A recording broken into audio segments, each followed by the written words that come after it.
What is going on? Welcome to Rue's Single Reviews, where we are still keeping it 100% for real, for real. I am Rue, aka the Culture Black Kid, and she's back. Please introduce yourself and what you do.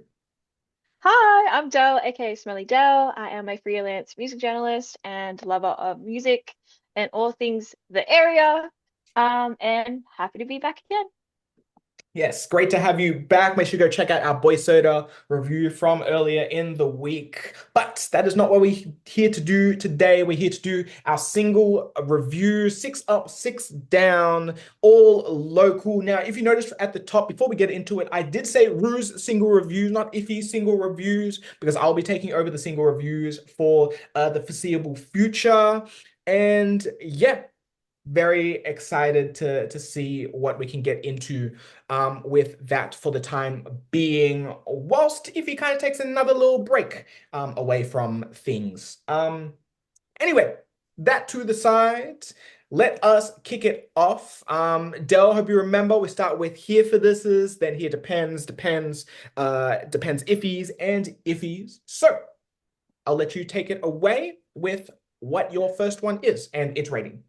Okay, so my first here for this is Patience Check 1 2 featuring Jamaica Moana.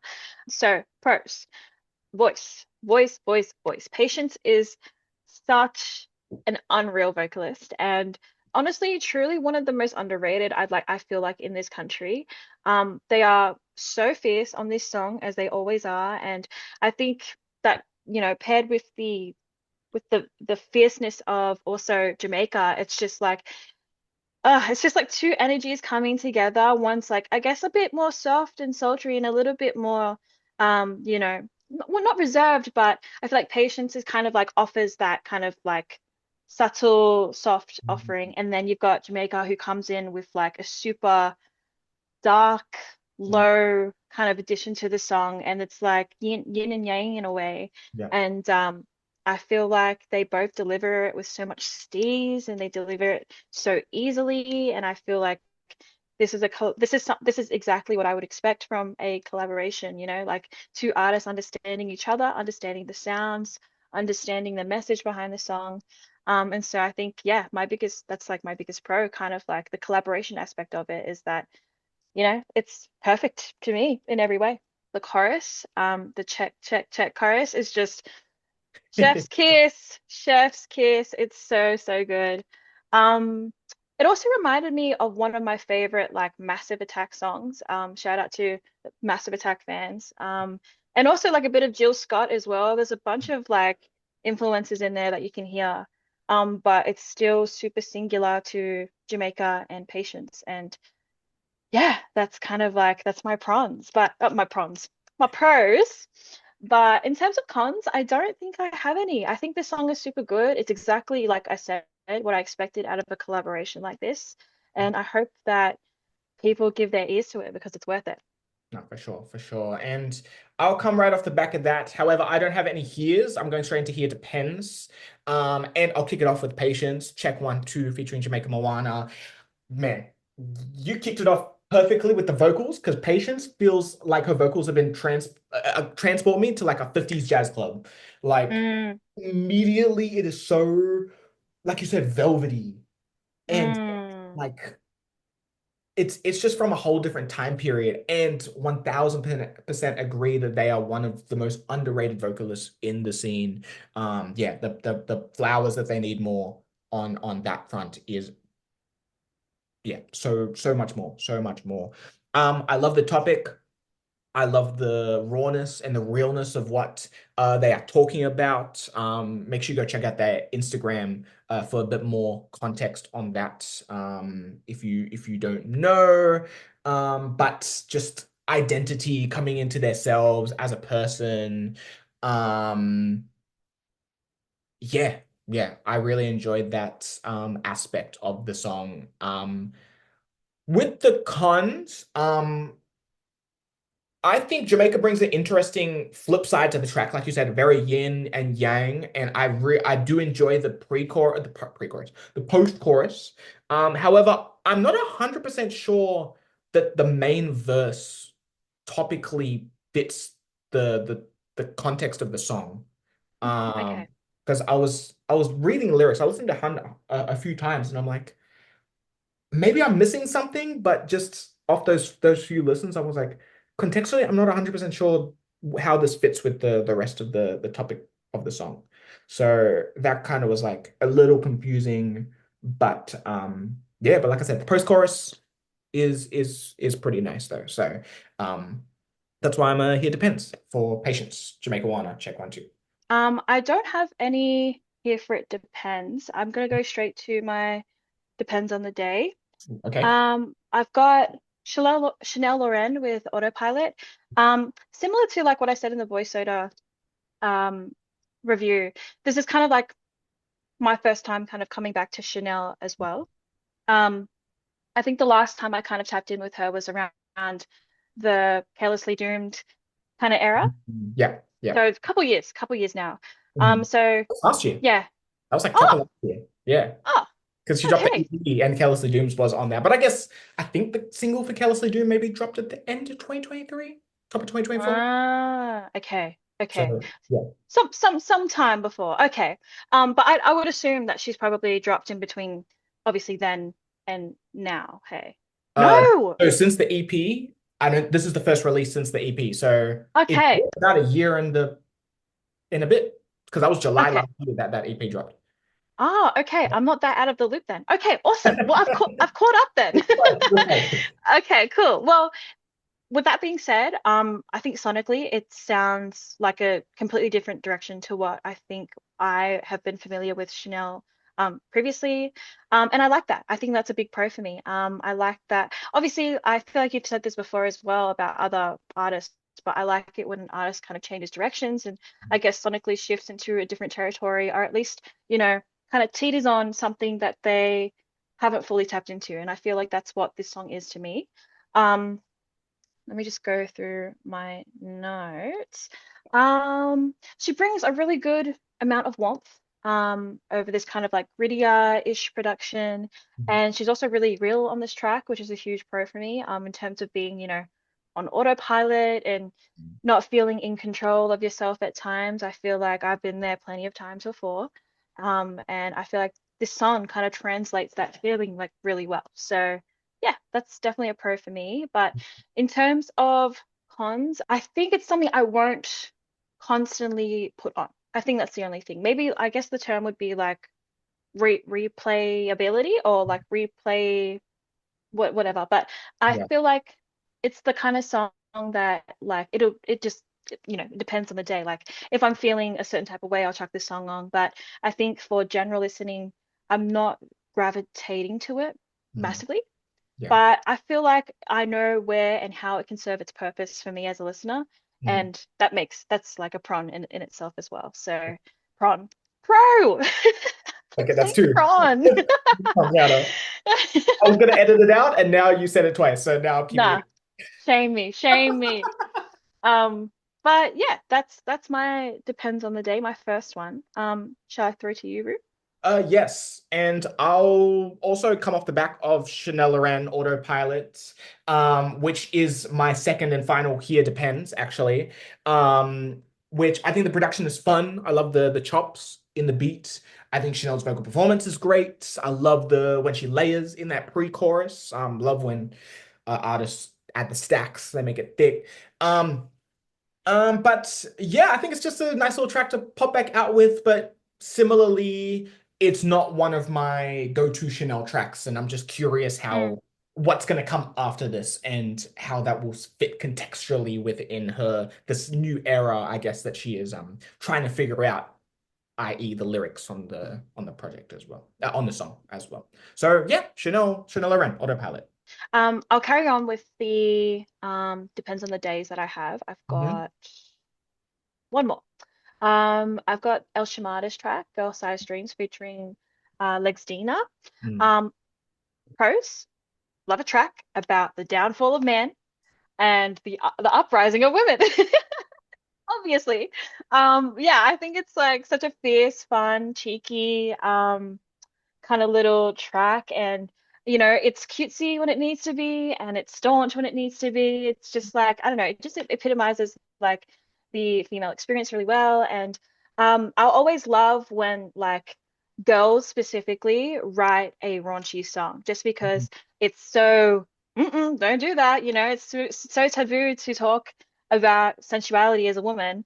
Mhm. And so I'll always appreciate when like female artists do that, but also locally. Like there's so many I feel like I don't know. I could never create a song like this. You know what I mean?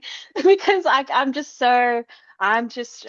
do it, and I feel like I idolize artists who can. I idolize who artists who can give me that voice in a sense. You know what I mean? Or like place like certain voices on a platform, and so that's why what I love about this track. I think it's just a nice track for the girls. I think it's full of confidence. I feel like it says fuck you to everyone else who denies it. And also like the switch up at the end of the track was really fun.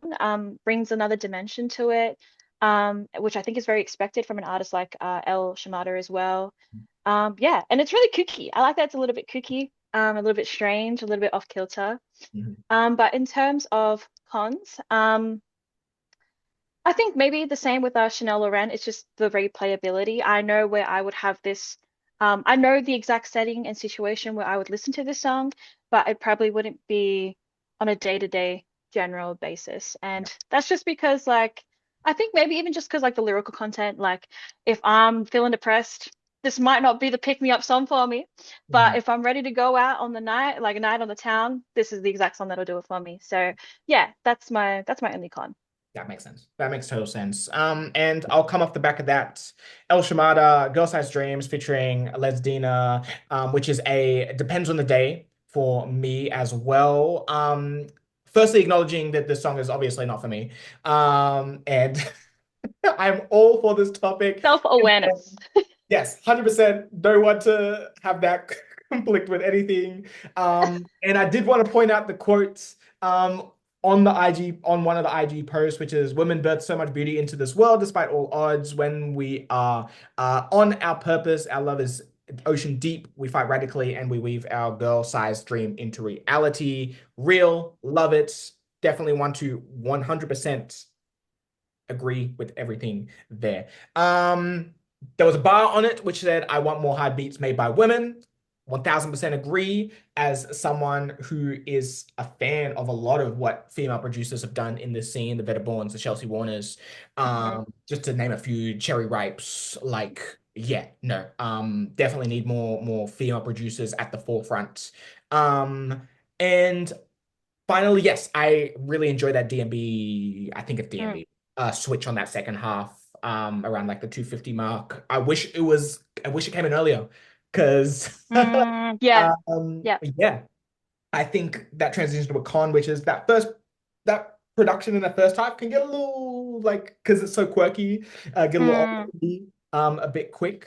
But apart from that, the only other con, which is not really a con, but it's the track is just not for me. It's just not a song I would chuck on. But still in saying that, it's independent because it's still a good track, and it will be a disservice of me to put it anything lower than that, even if it's from a non-bias perspective. So yeah, lovely.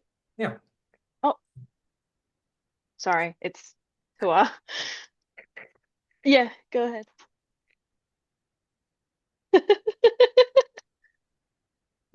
that's so All funny. right. I'm keeping that in and saying, Oh, go read the Tucker interview that I did. Wait, it out right now. All that good stuff. yep. Plug Um, it, plug it. Um, okay, sorry. Losing my train of thought. that's okay. Um, I think that's all of my depends on the day. So I Mhm. think I'll get into my feeling iffies. Oh, Um, straight to iffies. Okay. yeah, yeah. I'm gonna kick it off with Young Maynie with DNA. Mhm. Um, Pros, obviously the lyrical content. I think it's important for an artist like Young Maynie, who is both First Nations and Māori, Mhm. to speak his truth and to talk about pain and sorrow and translate it in a way that is, artistic and also authentic to himself. And he's so unapologetic about who he is and what he's been through. And it's exciting to have someone be so determined as well. I feel like that's another thing with his music. I feel like you can really feel his determination and his motivation to better and to do better and to reach different accolades, or reach different points in his career. Like he's really hungry for it. Mhm. And this isn't even a indirect to anyone, but I don't know many artists who are still hungry for it in the same way. Like I feel like it's maybe because he's like I mean, I don't know. I mean, he's fresh on my radar. And I Mhm. think maybe that's why I'm excited by him. But I think knowing that he's super hungry for it, that makes me appreciate like his lyrics a lot more. Mhm. Um, but with that being said, in terms of cons, I just don't think similar for you with the El Shamada track, I don't think I'm the target audience Mhm. for this track, specifically maybe even this kind of like Mhm. style of hip hop. And I think that's okay. Mhm. There was definitely like a certain point in my life where I would have rinsed this 1,000 times over, you know what I mean? Because I get it, I really do get it. But I think my personal palette has changed since then. And so it's not something that I'm fully gravitating towards. But I appreciate it as a standalone piece of art, and I appreciate Young Maynie as an artist. I think he's incredible. So yeah. Yeah, no, I agree. And Young Manny DNA. Also, it depends on the day for me. Which, yeah, coming off the back of that, definitely respects what he brings to the scene. It does feel like he is hungry. Shout out to him getting a acclaim All-Star position for this year. It's clear that he's keen to put in the work and do all that stuff and represent and talk about Mm, such things that are personal to him. But getting more specifically into what I took from the song, which it feels like a pretty standard anthem vibes, horn-led instrumental, bars about making it grinding, mm, you just think of it from a very surface level perspective. Um, and I do like the strings to wrap it up. As a violinist, I appreciate some strings in the track. But yeah, I just don't think it was anything crazy. It was pretty like mm, I've heard this type of track before numerous times, from topic to production. Um, and yeah, that's why I just didn't gravitate um towards me. Is it a bad track? No, not at all. yeah, Do I wish it was a bit stronger or more interesting? Yeah, sure. But mm, Mainie's got time to again continue coming into his voice and styles and seeing who influences him throughout the scene and stuff like that. So yeah, that's why it depends for me. yeah, for sure. I guess then I'll go into my second feeling iffy, which I've put Mel Blue, Be That to You. Um, in terms of pros, undeniably like catchy hook, which was the first thing I noticed. Beautiful vocals as well, and I think structurally there's enough space for all of the elements in this track, which I can appreciate. But in terms of cons, it's just not a style of music again that I'm fully reaching for personally. And I think, and that's obviously not on them. I want them to create the music they want to, you know what I mean? I think it's just like, yeah, once again, like my personal palette, it's not something that I'm reaching for. I still think as like a dance track or like a dance pop track, it stands really strongly. Um, but I will say, when I was preparing to review this song, I listened, obviously, I played it in the project on like Apple Music. Oh And yeah. then the next song that came on was, I think it was Be Yours. Mhm. Now, that song is a song I can get behind. So, obviously, like, I think maybe this song and that song, they're quite like, obviously, in the dance kind of like breakbeat garage realm, but I think I'm leaning towards that song rather than this song that we're reviewing. So I'm not fully off Mel Blue. I'm actually more keen to dive into what else they have in their kind of catalog. So yeah, I think that's all. Yeah. Okay. Fair enough. Fair enough. It seems like I picked the wrong track from the album. Totally fine. Totally fine. That's all right. Well, I'm gonna continue Mel Blue. Be that to you. Another depends on the day for me. I'm far from an expert from this style of dance. UK garage. I think it was trip hop. I think they said this was in the comments. Again, I don't know. Far from expert. I just say dance. Um, I like the drum break to start it. Again, as a fan of hip hop, like I always appreciate when those elements show up and again, especially show in like the UK dance garage style Mm, scenes. And the refrain is catchy. It's cool. It's nothing crazy, but it's like, yeah, okay, that was cool. But in my cons, I said of a couple listens. Yeah, not something I'm going out of my way to listen to, but I know that could change with more encounters, or again in the context of the album. I'm not sure if you did you say you listened to the whole album, or was just you listened to that song and then the next one came on? Just that song and then the next one. Yeah. Okay, okay. I did listen to the whole album, but I was doing something, so it was kind of in the background. Uh, Obviously dance music, if you just chuck it on in the background, it can very easily just blend into atmospheric music. So I'd definitely be keen to properly like sit down and like or drive, like listen to it while I'm driving. mm, Then I can be a lot more focused on the music. But yeah, I'm very curious. And like I said, that does not put me off Mel Blue because I still think what they have done, and I think we've touched a couple Mel Blue stuff in the past on Mumba. So and I think it's gotten a lot of love. So yeah, I don't think it's case closed. So yeah. cool. Yeah. Easy. I guess I'll go into my final feeling iffy, which is talk heavy wedding bands. Um, Started off with pros, awesome guitar melodies, that's undeniable. And I love the I don't like to talk, so I love that you do line a lot just because super relatable as a humble listener, as a proud, active listener of people. I feel like, yeah, I hate to talk sometimes, so I'm just all ears. So like love that. But in terms of cons, I think maybe it's just not my flavor.